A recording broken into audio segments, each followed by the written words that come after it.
Hello and welcome to Cigar Thoughts broadcast here at the Glow Nightclub in downtown Bellingham. This is week 13 or 14, whatever you want to describe it as. All we know is that the Seahawks are rolling through the back half of the schedule like they have made a habit of lately. With me today, Brent, editor-in-chief of What's Up magazine, Matt Nichols, former all-conference offensive lineman at Pacific Lutheran University, won a national championship with them.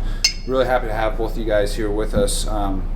Really a great game. I think that this was the most complete effort and the most reassuring effort that this is a Super Bowl quality team, at least, that we've seen in a long time. Brent, when you watched that game, what was your major takeaway from that? As Doug Baldwin said after the game, that the team has their mojo back, and it's something I've harped on when we battled the beginning of last year, harped on this year, that there's a mojo with this team, and it felt like it just came crashing back. All of a sudden, this was the team, and this team actually looks like the team from 2012, where they just went in and walloped people at the end. And so it was exciting, it was beautiful, it was great to see this team just dominate the shit out of another team. It was sexy as hell. Yeah, it was. It seemed really, really complete. Yeah, absolutely. Yeah, it was one of those where after the first quarter, this game was never in doubt. When Adrian Peterson has 5 rushes for 10 yards at halftime, and they're down 21 points, Minnesota has to go away from the run because they have to score in bunches at that point, and that team is not geared to do that. And the way Seattle is playing right now, they put a stranglehold on them, and they just kept kicking them while they were down. That and was the thing that I thought was so beautiful to see, whereas that it wasn't a matter of we're going to get up and then we're going to pull off the gas. I think I texted you guys during the game. I hope they don't. And then they just kept going back and back and back. They went for it on 4th down up by 28. Yeah. Like, and that's exactly. awesome. Kind of thing, that is awesome. When at the tail end of 2012, it was you saw more of that kind of. Didn't they onside kick up 40 in the Toronto game against Buffalo? It was either that or a fake punt.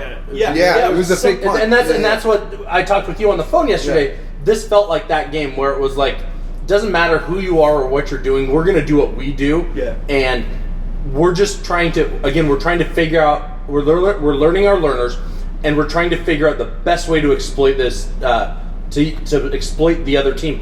And they did a masterful job in the run, in the pass, in the run defense, in the pass defense. Their punt returns were good, their kick returns were good. The only thing that wasn't beautiful was that one kick return by Patterson, in which he started, 35-yard line. He starts high-stepping and stuff. Right. Other than that, that was an absolute stranglehold Top of a game. Bottom. Yeah, beautiful game. 4th or 5th game where the defense hasn't allowed a touchdown? Yeah. Chicago, Detroit, 49ers. Was it both 49ers games? No. The defense in? Did they give up a touchdown? I thought they gave up 1. Must have. Anyway, they've almost had as many games where the defense hasn't allowed a touchdown as games where they have. I mean, that's really a crazy thing to think about. That they're not built to come from behind Minnesota, and if you can stop AP, you kind of take away what they can do. They're not the first team to stop Adrian Peterson, and the Vikings have still scored points. It's not like they're so one-dimensional that they're completely incapable of doing anything without the run. They got shut down. The 125 yards that the Seahawks allowed in this game is the lowest amount of yards allowed to any NFL team this season. And I think the Seahawks are number 2. The 49ers, and I think maybe number 3 against Dallas, The first 49ers game was right there, too. Yep. It's crazy to think that in 120 minutes of football, with that first 49ers game and then this game, they've given up, less than 260 yards? That is crazy that they have been able to put a stranglehold on teams like that. And it was one of those where their tackling was as good as it has been in a long time. KJ Wright on Adrian Peterson in the flat, just taking him down. There was one run that Adrian Peterson had in which he was met in the hole by Cam and KJ, and spun and got a couple extra yards. Other than that, they got nothing extra. Having Clark on the inside was just their pass rush. How ready does he look? Yeah, well, and that's what Carroll talked about the next day. That with Jordan Hill out, they decided to move Clark inside, and now they're kind of lamenting that maybe they shouldn't have tried to force him on the outside because he is just so good. Well, and Deshaun Shedd on that end around in which he doesn't fall for the bait, he doesn't run away. He is one-on-one, and he makes a beautiful ankle tackle on the guy. Their tackling was crisp and complete. It was beautiful. It was one of those games where you start to watch it unfold, much like the Super Bowl victory, and you're just kind of watching it going, holy shit, doesn't matter who you're rooting for. If you're a fan of Dallas, you can watch and just go, this team is playing at the top of their game, from the coaches all the way down. Everybody's masterful at what they're doing. Yeah. It was a clinic. It felt like a chip on their shoulder type of attitude, which is what we need. Which is who they are. They have been the best when they're the hunter and not the hunted. And because they naturally have the chip on their shoulder, and Pete encourages that from his players to never forget who they are. And you're really seeing them progress and grow. 5-1 in the last 6 games. Yeah. Lost once in the last 2 months. Yeah. They are just absolutely physically beating people up. And that's always been the trend of Pete Carroll, the second half surge. From back to USC, and we've talked about it numerous times here, how this has always been a second half team with them. It's beautiful. What was it? Chuck Powell yesterday at KJR brought up that maybe part of the reason it went so well was that there wasn't Lynch and there's not Graham in. Mm-hmm. That there's an element of, he was quoting Homer, but essentially too many cooks in the kitchen. You've got to worry about getting Graham the ball. You got to worry about Lynch getting the ball. And while I don't know, you want to have your superstars in there, there seems to also be that element that the offense runs their best. Yeah. Clicks when it's Russell Wilson and a bunch of guys you've never heard of doing it, and there's no egos. It's just getting the ball everywhere. To that point, last week Matt pointed out that all 39 points were scored by players who went undrafted, which is remarkable. Mm-hmm. That's 32 of the 38 points this week were scored by players who were undrafted. Yeah. So 67 of the last 73 points, that's like 92%, have been scored by people that weren't drafted. And I think that what's so exciting about that, there's a couple ways you can look at it. They've missed with their high-end picks, or that they are finding in the past value. Yeah. We're seeing this year maybe. Their first 2 picks this year played like Pro Bowlers on Sunday.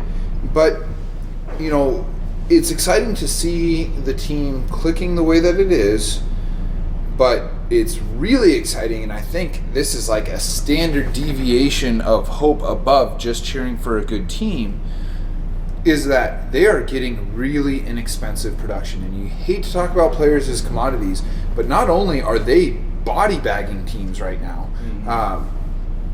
they're doing it with guys that aren't going to cost a lot of money, and that barring major injuries or massive changes that we don't foresee coming, people that you can lean on. You can build an offense around Thomas Rawls. Thomas Rawls is the 9th leading rusher in the NFL. He is number 9. He has 5 starts.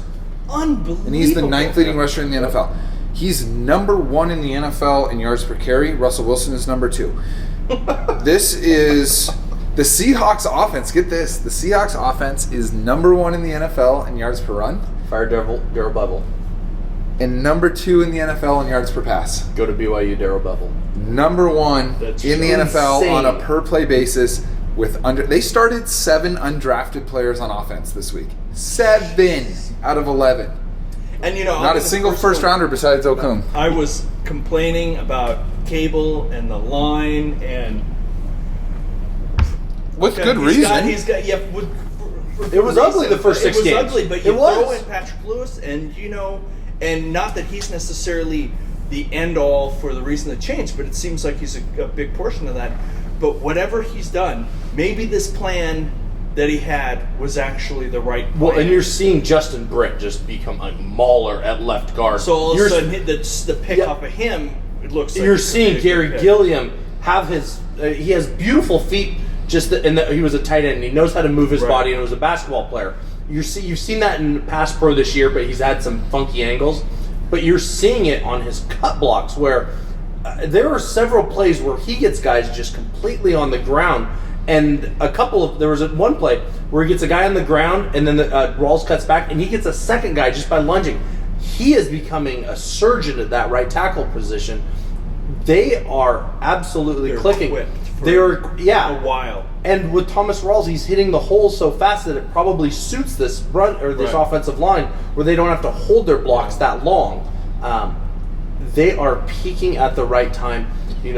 Marshawn and Jimmy are two huge injuries, but overall, if you look at us versus other teams, we have stayed remarkably healthy. Right. We have not had all of our skilled players like New England has go down, or their starting quarterback go down like Denver.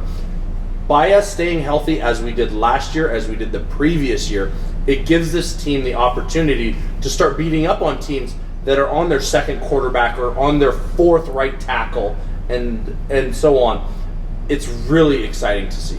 Well, I think too, you see with Graham going down, you kind of forget how electrifying Luke Wilson can be. Yeah. I mean, the Raging Canadian is really like the hair. I mean, the dude. Yeah.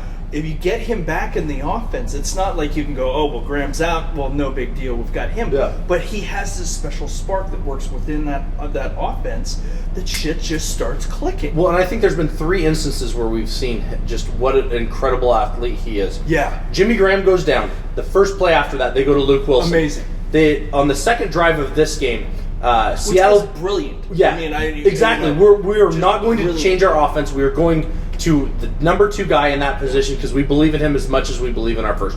And that says a lot about a coach that's willing to do that and not try to cover up. Right. The first drive of the game, the Seahawks go 3 and fumble. Thomas Rawls loses that ball.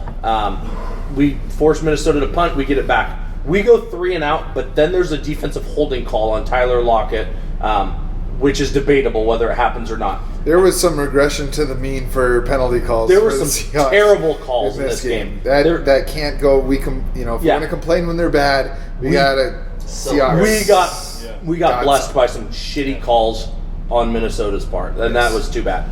But after that, we get a fresh set of downs. We go to Luke Wilson. He makes that great catch up the seam in which he juggles, gets hit. Then we do that rollout pass to the right with screen back to the left to Luke Wilson, in which he jukes 3 guys.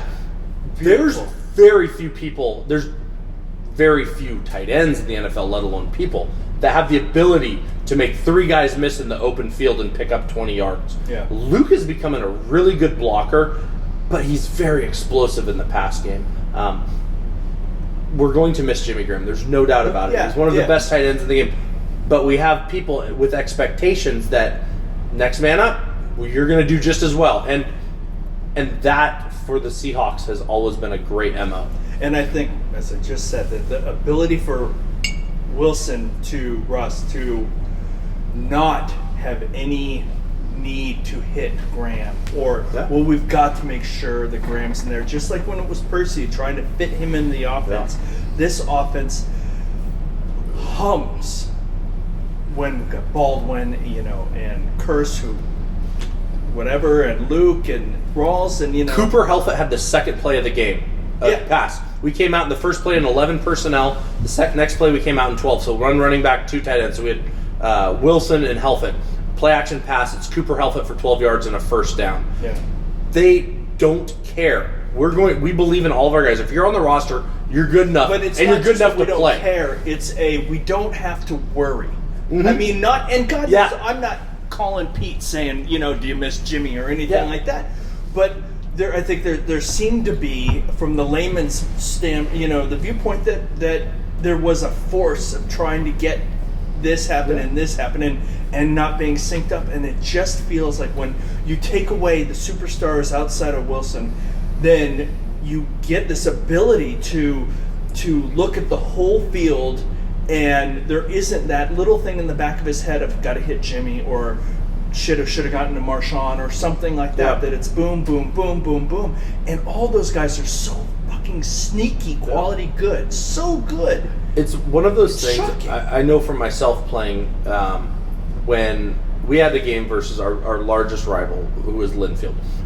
My starting right tackle, Isaac, who was my best friend and a phenomenal right tackle. We had a left-handed quarterback, so he had the blind side. 3-year starter at PLU, all conference, amazing right tackle. Trevor, my left guard, ended up being an All-American left guard the year after I left. Phenomenal. Both of them were out injured, and I knew for myself that I had to be sharper that game than I ever had to be.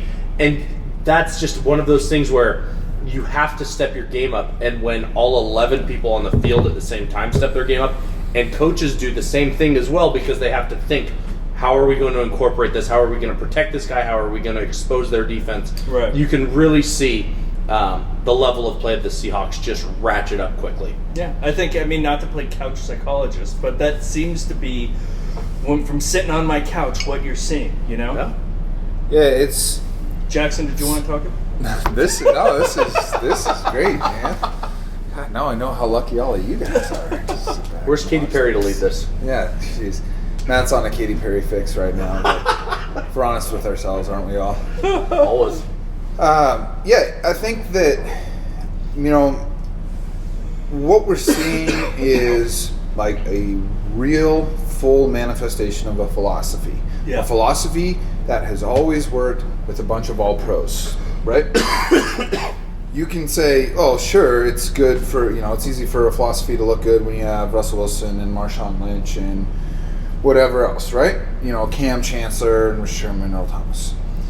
This season, they really haven't had Lynch, let's be honest. They haven't had Marshawn Lynch, the Marshawn Lynch that's really worth, talking about and focusing offense around. They haven't had that. Jimmy Graham never... Although I do think his contributions to this team were really valuable this season, he never was Jimmy Graham the way that we wanted to see. It's a bunch of undrafted guys, like we talked about. I started 7 undrafted guys on offense. Earl Thomas has been really shaky by his standards this year. They haven't been able to find their second cornerback. Cam Chancellor missed 2 games and has looked rusty coming back. I mean, we are seeing that exact same philosophy. Hold the course, stay steady, keep doing it, and they're winning now, And I think that this season, and really this last month and a half after they were 2-4 and their historical playoff odds were 18% and all of these things, now Football Outsiders has them at 94%, is that they didn't change the philosophy. Yeah. And we're seeing that this works, regardless of what our perception of their talent is. Right. The 11 guys that are on that field at any given time are playing as well as any other 11 guys. You know what I mean? So one thing you could do too is as a Seahawks fan, just as purely as a nerdy, goofy, feel like you're a 9-year-old kid when you're watching the game fan, is you can watch this team and see the way it's turned around and go, holy shit, this could be the next decade.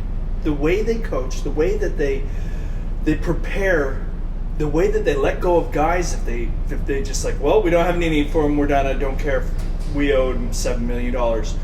You get the feeling that this run isn't going to end anytime soon, that we could be looking at a New England, the Pats kind of run of 15 years where we're making the playoffs most of the time. When we're getting to Super Bowl, we're in contention. And as my grandparents had season tickets in '77, the second year. I've been a fan since the beginning. This is such a giddy time to be a fan of the Hawks. Yeah, we really are blessed. I mean, there's nothing in our lives that have been like this 4-year run. Yeah. There has been nothing like it. Pete Carroll has a philosophy that he believes in so deeply that he is not going to change come hell or high water.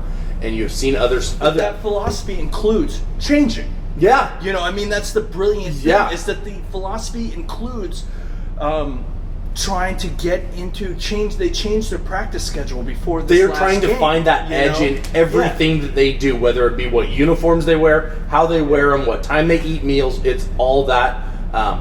But that competition to be the best that they can be will never change. Well, and they've obliterated the whole early East Coast time deal because for a West Coast team, because all the sleep science they do. We're seeing kind of all of these things that have, been preached at the players, at us as fans, to us, in terms of how to build a team, how to win now, how to win forever. But ultimately, none of that works unless you've got the guy, right? Right. Like you just need to. You couldn't. I mean, I don't think Pete Carroll could go into Jacksonville right now or go into Cleveland right now and see as quick a turnaround, right? Unless he was able to draft a Russell Wilson. Russell Wilson has taken a lot of heat. It wasn't more than 2 weeks ago that we were talking what's wrong with Russell Wilson and people blaming it on Sierra and going to Mexico and yada yada. Over the last 3 weeks, Russell Wilson's been the best football player on planet Earth. And as hard as I try to make that sound like hyperbole, it isn't. No, it isn't right now. And missing Marshawn Lynch. Which I think serves him really, really well, largely because Thomas Rawls has been so overly capable filling in. But I want to talk for a minute about something that Kenneth Arthur was writing about. One of the field goals writers wrote about it for Rolling Stone. It was Russell Wilson, MVP candidate. And that's a conversation that would have seemed absurd and pure homerism a month ago. Mm-hmm.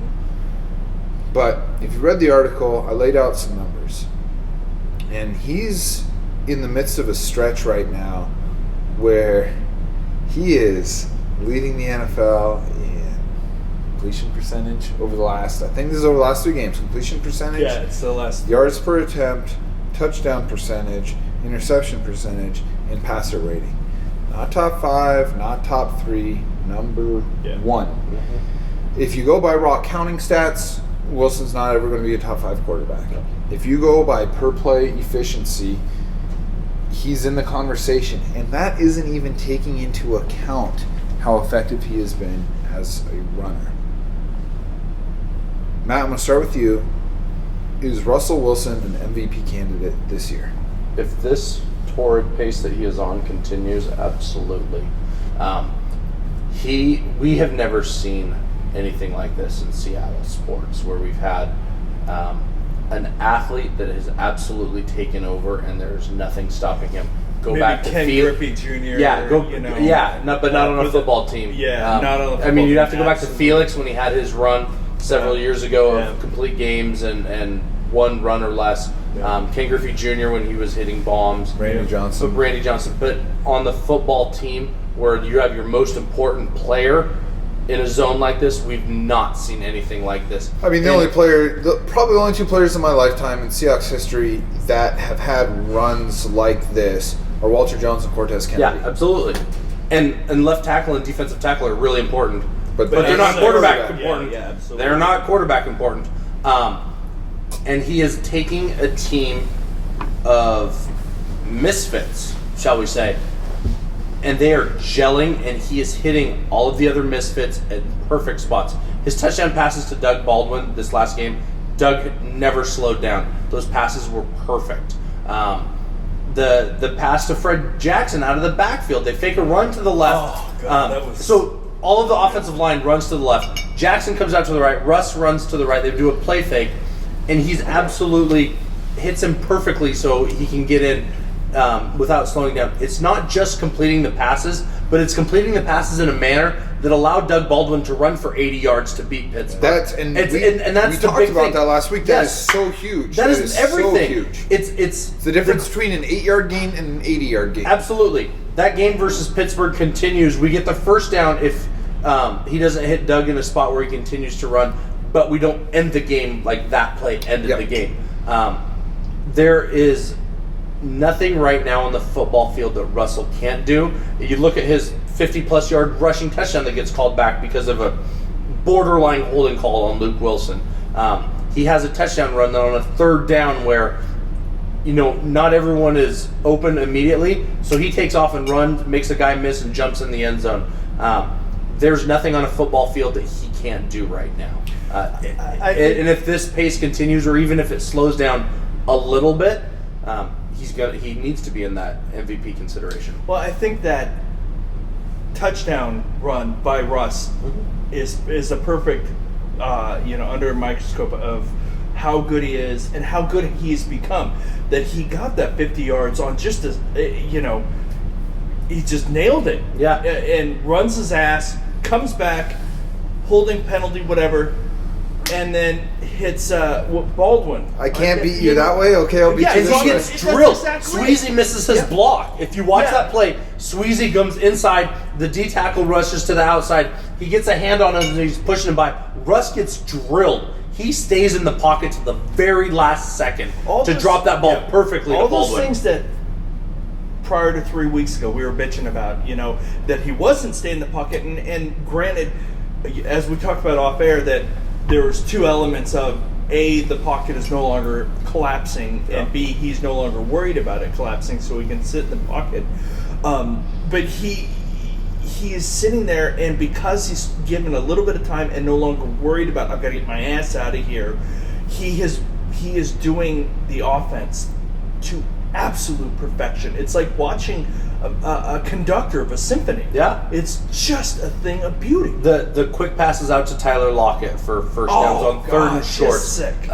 The screens that they threw a screen to the right hand side, to Russell's right hand side to Tyler Lockett, in which Luke Wilson blocks out and Jerome Kershaw out there. Those passes are in perfect position that allow Lockett to scamper and to use his quickness. He's not having to turn around to catch the ball. And when he does need to scamper, yes, when he does need to elude somebody, he's doing shit that is pure Fran Tarkenton. Yeah. That's just, he's got a guy and he does a pirouette. He does this weird turn that somehow 29, 32, 31 other quarterbacks are going to fall down. Yeah. And they're not going to be able to spin that perfectly.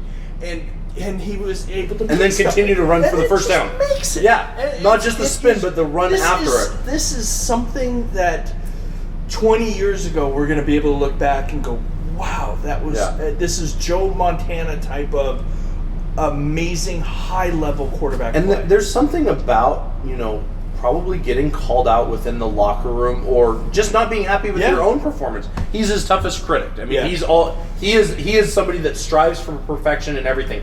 And that Cardinals game, there's no way he was happy with the way he played, and I'm sure he got some pressure within the locker room and from the coaching staff. And that's where this team kicks ass. Yeah, because they step up, they don't fold. There are certain people. They're better if they have to step up. Absolutely. There are certain people and certain athletes in all walks of life, not just in sports, but when there's pressure on them, they either thrive and Cole becomes a diamond, or they fall apart. Yep. And Russell and the makeup of this team, because, again, going back to what Pete and John look for, they look for people that have had tough times in the past, because football, in the reality of life, is not a tough thing, but in the individual play, it can be extremely grueling. They look for those people that have had true, genuine, hard times in life, and that forges their character for when something goes to hell in a handbasket like the Cardinals game did, that they can come back and string together 3 games that are unprecedented.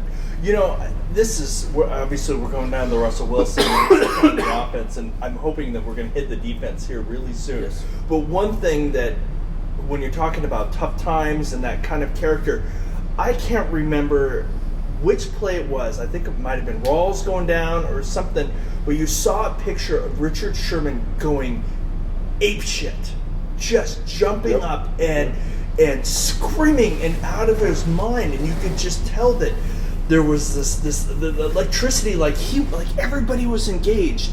Everybody's supposed to be engaged, and we all know that. Mm-hmm. But he was so intense about this run and feeling so killer about it that you're seeing this collective intensity and love for each other again, where it's offense to defense and stuff like that. That it's the kind of shit that makes the Super Bowl actually not seem like oh my God, there is no chance in hell this is going to happen. Which 3 weeks ago, that's where we're at. Yeah. Let's get in the playoffs and we can hope for something. Now it's let's get in the playoffs and we're going to fucking kill everybody. Yeah, running games and defense is travel. And we're going to be travel. We're going to be, unfortunately, because of the first half of the season, let's just expect that we're going to be on the road to the playoffs. The conference or the division is gone. Running teams and defense play in any condition, but anywhere, that's anytime. What we need right now. Plus this attitude, exactly. Plus a team that is exploding on offense. is unbelievably dangerous. Plus, we might be hitting Dallas or Washington. Yeah, that 5 seed is important right now. Yep. Football Outsiders has Seahawks as a 72% chance to get the 5 seed. So, barring a change in trajectory, both on the Seahawks part, and really the rest of the NFC that's the not Cardinals Carolina have to and shit Arizona. the bed too. To be, They're not catching. Not gonna happen. They're not catching the Cardinals. I'm sorry, they're not catching the Cardinals. But I don't think that that's necessary for them if they play this way. But to get back to the point about Russell Wilson and is he an MVP candidate? In my mind, there are 6 players that have stood out as the real considerations. 4 of them are quarterbacks. Cam Newton, which number 1. I love. Absolutely. I think he's my number 1. Sick. Look, at this point, if you've got a problem with Cam Newton, the problem is with you. That is with me. Yeah, totally. Yeah. I've had some conversations. No, I don't have any reservations about Cam, man. I love Cam Newton, but with some friends and family members who are rubbed the wrong way by Cam dabbing for 3 minutes after a touchdown. But you know what? The moment any of us score a touchdown in the NFL, we can talk about how appropriate we can act after doing so. But him and Carson Palmer are kind of my number 1 and number 2. I'd lean Carson Palmer, except for Carson Palmer is just going to shake the hand and accept the trophy, and I'm really hoping that Cam Newton's got an 8-minute freaking performance when he walks up there. 12-0. Yeah, they're 12-0. And he has defied. Not that this is going to turn into a Panthers podcast. No, look, you got to talk about 12-0. He's played very well this year. He's been really on it and really. Great running offense because of him. To talk about Cam Newton as an MVP candidate just because he happens to be the quarterback for a 12-0 team is to sell what Cam Newton is doing short. We're talking about one of the. He's probably the most singularly equipped quarterback the NFL has ever seen. 250 pounds with all of the ability that comes with it and the willingness. It's something Greg Olsen talks about, right? People say that Cam is a showboater, this or that. We all love him because how many quarterbacks in the NFL are willing to dive into the teeth of the defense from 5 yards out at full speed? You need a mindset to do that Cam Newton has, and they are incredible from 10 yards in. Well, you watch the way defenders try to tackle Cam Newton, and you know what a force he is because they're not trying to get the tee shots like they would on any other quarterback. Yes. They are trying to play quarterbacks. They are going for angles because he is a beast. He is a physical beast. Yep, and so anyway, Cam Newton's my 1. Carson Palmer is my 1A. Tom Brady has convinced me over the last 10 months that he's the greatest football player of all time. I fought that for too long. I can't argue it anymore. If they can win out with all the injuries that they're having right now, basically him losing his 3 best receivers, I'd be okay with him winning. And then Russell Wilson, I think, is in the conversation, and I'll get to why in a moment. And then the other 2 would be Adrian Peterson and J.J. Watt, who I think are the class of their positions by enough of a margin to be in the conversation. That's it. Here's the reason that Russell Wilson, who through 7 games had 8 touchdowns and 5 interceptions, this is why he is an MVP candidate. You look at his receivers, right? Of all the receivers that have received 30-plus targets, in the article, I set the baseline at that, minimum qualifying. You need to have been thrown to 30 times. Okay? That's 4 Seahawks. Jimmy Graham, his passer rating to Jimmy Graham is the worst of those 4, and it's 113. Okay? Which, extrapolated over a whole season, you're talking about the 3rd highest number ever. Okay? Next up is Jermaine Kearse, 128. Next up, Tyler Lockett, a rookie, a little one, 140. 140. And beyond that, over the last 6 weeks, okay, so we're talking games 7 through 12 of this NFL player's career. Russell Wilson has targeted Tyler Lockett 25 times, okay? He's completed 23 of them, that's 92%. for 11 yards an attempt. 3 touchdowns, no interceptions. It is a passer rating of 155.9. The best you can get is 158.3. Russell Wilson to Tyler Lockett for the last month and a half has been the single most effective wide receiver quarterback combination on a per attempt basis in the NFL. A 3rd-round pick to a 3rd-round pick who's a rookie, okay?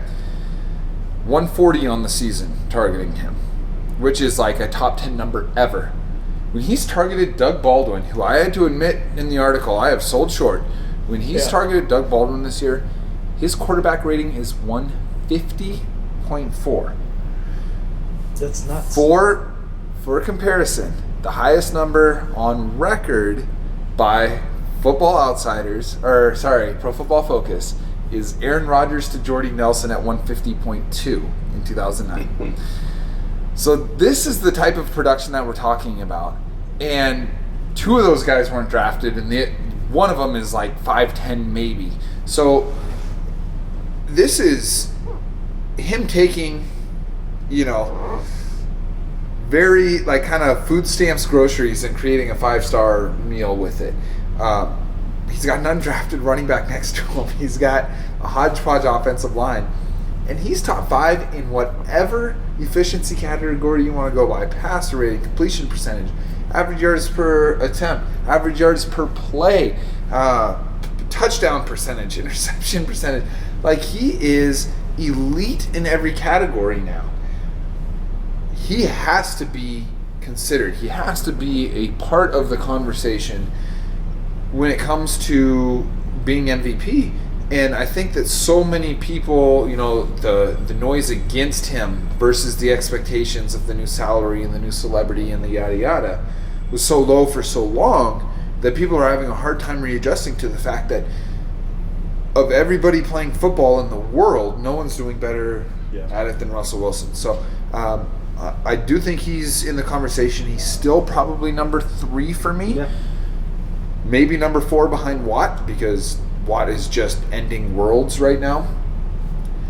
Sidebar, the reason I included him going into this last week, I haven't seen it, but Justin Houston was 2nd in the NFL in QB pressures at 49. Okay, he plays the outside, he rushes the edge. That's what he does.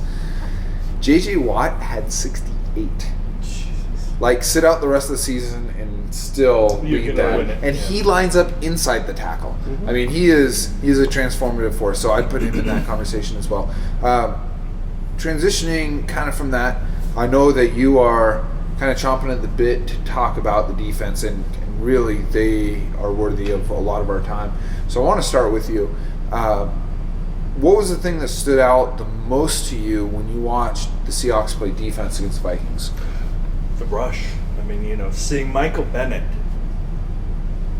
he's out of his mind, and frankly, he's going to have to get paid because holy shit, I think there's going to be some money available. Absolutely out of his mind.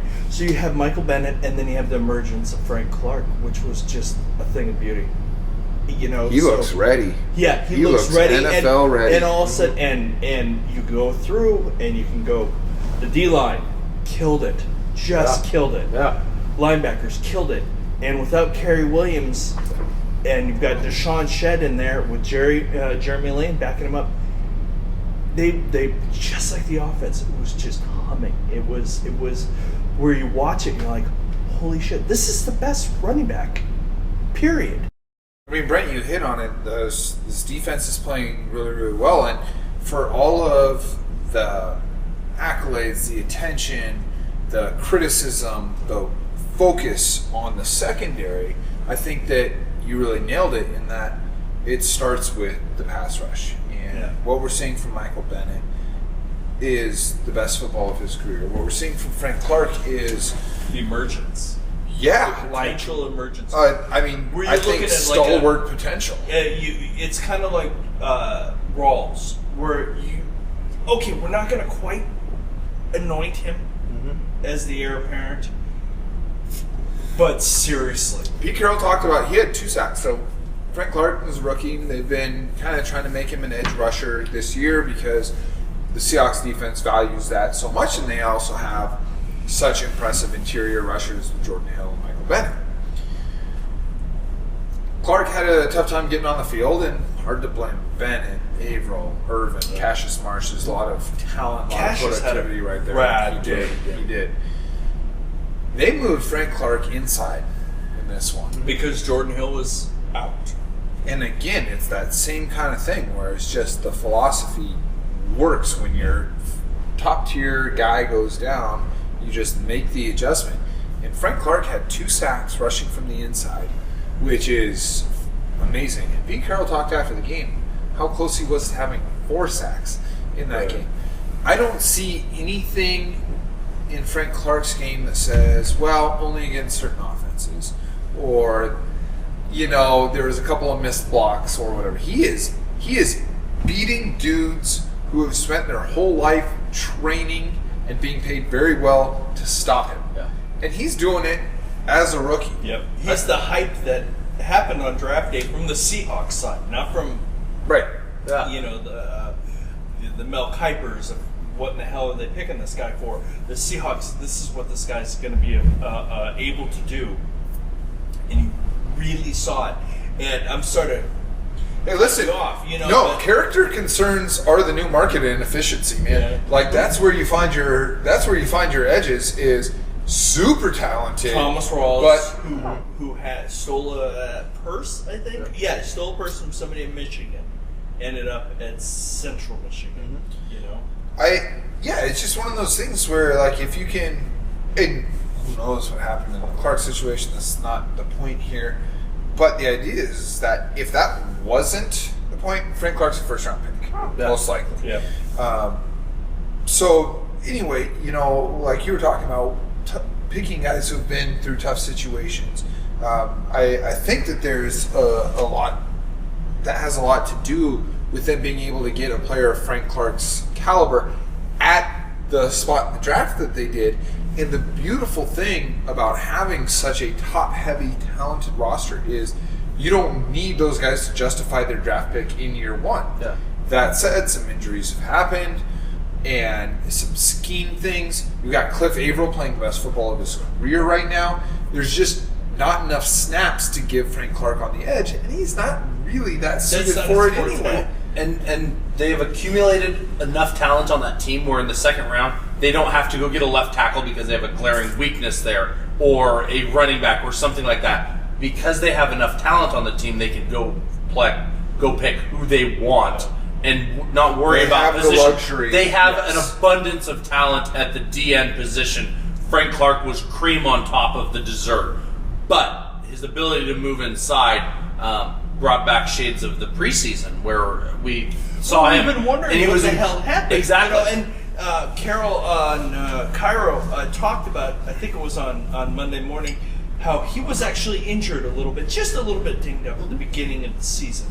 So maybe he wasn't coming at it with a full 100% force. So if you move him inside, he's 100% healthy. Holy shit. Yeah. That's what we're looking at. Holy shit. He looked great. And Matt, you talked about how well the linebackers tackled. Yeah. I mean, that was as good a game from KJ Wright as I can ever remember, to be completely honest with you. He's playing all pro football. He is playing as good of an outside linebacker. He's played inside and outside this season. Absolutely. He is a really, really talented. And we're able to sign him long term because they were able to trade Percy last year and get the Jets to pick up part of it. Right. And they're able to get Cliff Averill talks about that. And KJ. That is the trade for Percy blew up in our face, per se. But they were able to make something that didn't work out the way they wanted it to and turn it into being able to sign Cliff Averill and KJ, which is massively more important. Next year, interesting. Yeah. With Kerry Williams, which is something that we're... Yeah, it's interesting. So Kerry Williams, if you're not aware, was released this week by the Seahawks. He was an experiment that, I thought that he looked really good the first 3 games. I thought that he was going to be capable. I don't think, this is unpopular, I don't think he was bad. I think that he was half a step below where he needed to be. And look, that's a huge percentage of cornerbacks. There's a lot asked of you as a cornerback in the Seahawks system. And something that wasn't, native to his skill set. That's fine. Whatever the reason, didn't work out. He's not the guy. That's a huge sigh of relief for a lot of people, and so be it. Whatever this team has to do.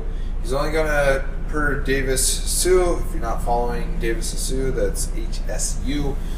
Follow him. You're going to get a ton on Twitter, Facebook, whatever. The Field Goal site, you're going to get a ton of information about Seattle's salary cap situation, schemes, etc. Anyway, as he pointed out, only $2.3 million next year. Not ideal. Not the worst thing in the world, especially with the cap supposed to go up $9 to $11 million next year. The presumed windfall of not having Marshawn Lynch next season. There's going to be some money there. So, anyhow, Deshaun Shedd has looked good. I'm hesitant to say that he's looked great. But he doesn't have to look great. Exactly.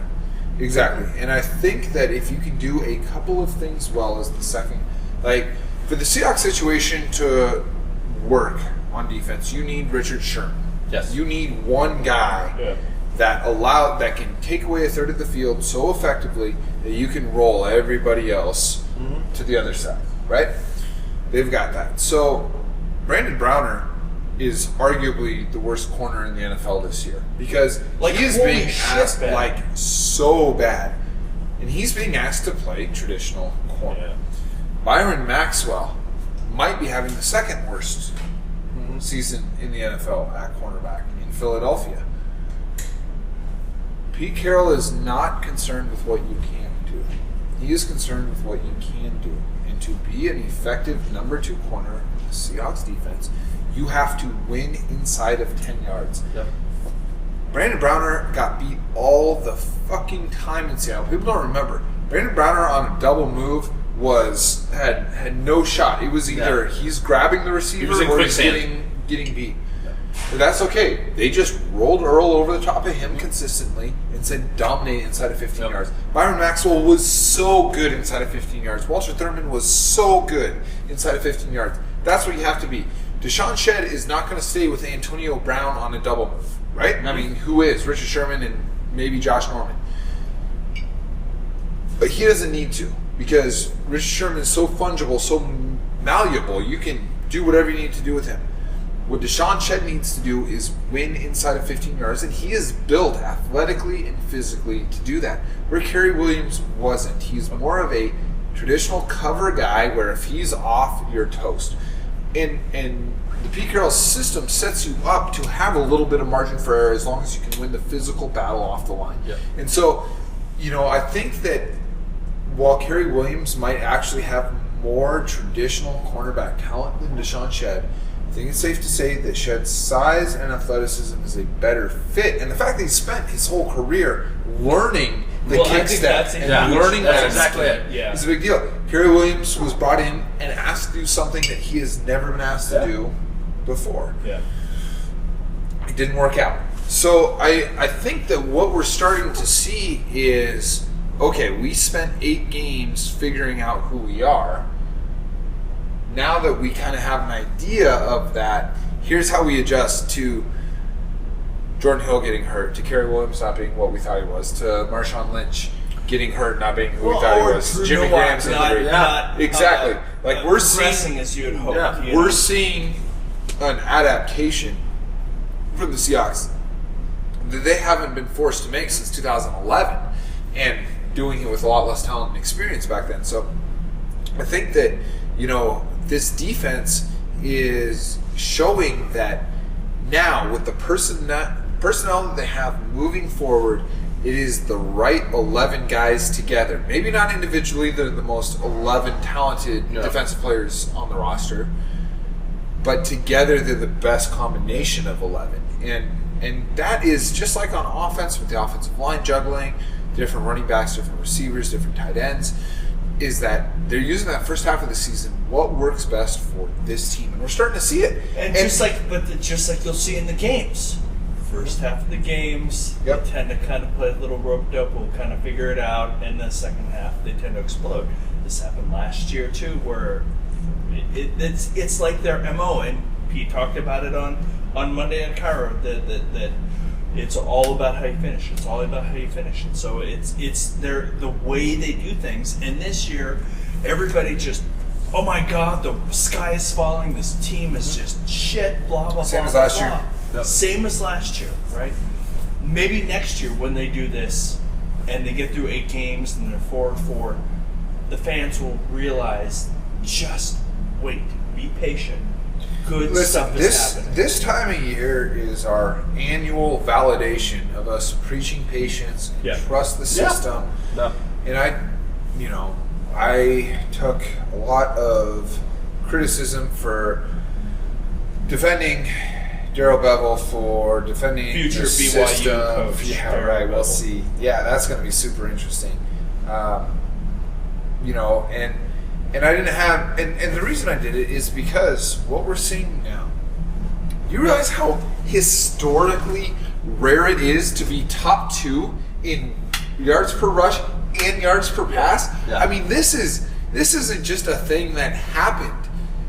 This is a transformational, universe collapsing type offense right now without a lot of name value. Yeah. And maybe it's Russell Wilson overcoming Darrell Bevel's deficiencies, but if you really think that, then you and I are just going to have a hard time conversing about football. Every year this happens, and yes, Russell Wilson's a huge part of it. And yes, Marshawn Lynch has been a huge part of it. And yes, Golden Tate was a huge part of it. The thing is, outside of Russell Wilson, they have rotated all of those guys. Yeah, and absolutely. Here they are. They're now number 5 in DVOA in offense. They are number 1 in weighted DVOA, which the more recent the game, the more importance they put into the factor. And honestly, weighted DVOA, and we all understand it to varying degrees. Its predictive power is insanely accurate compared to experts picking or going by yardage or turnover margin or whatever, right?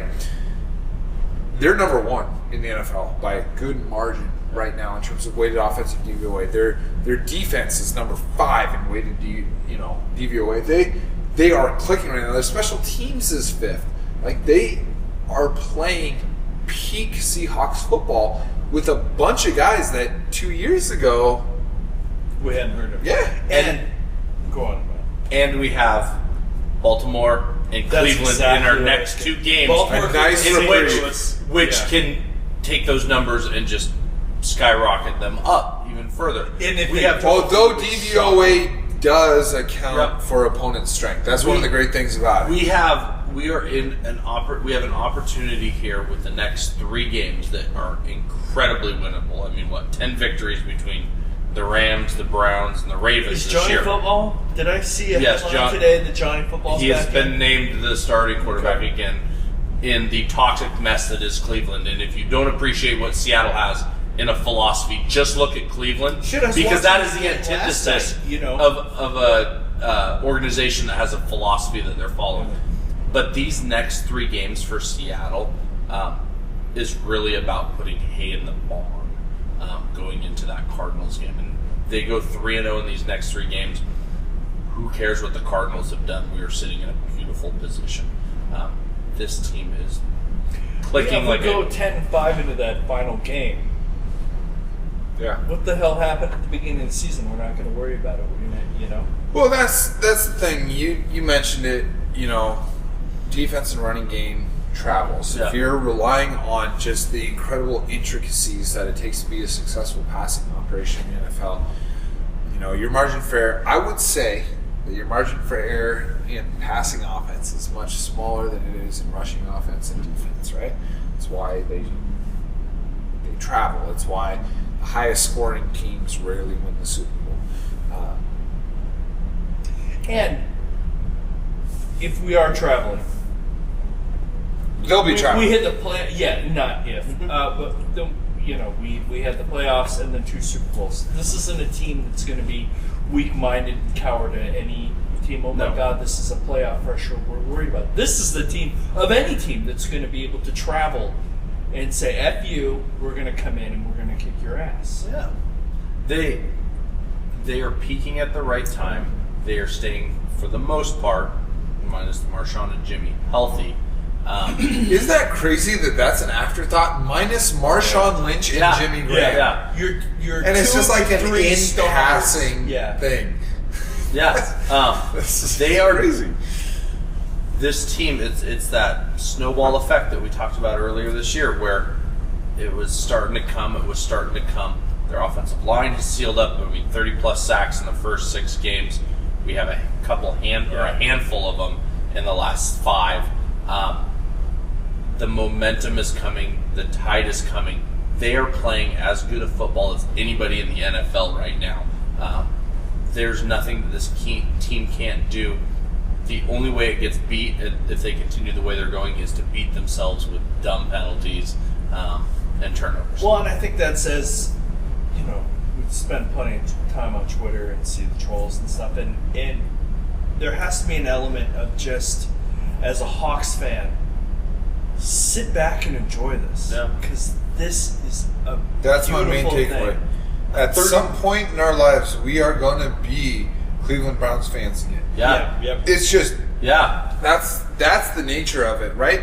And hopefully there can be some institutional framework set up like you have in Baltimore and Pittsburgh and Green Bay and New York and New England, right? Where, when this current incarnation of the Seahawks moves on, there's still some sustained success.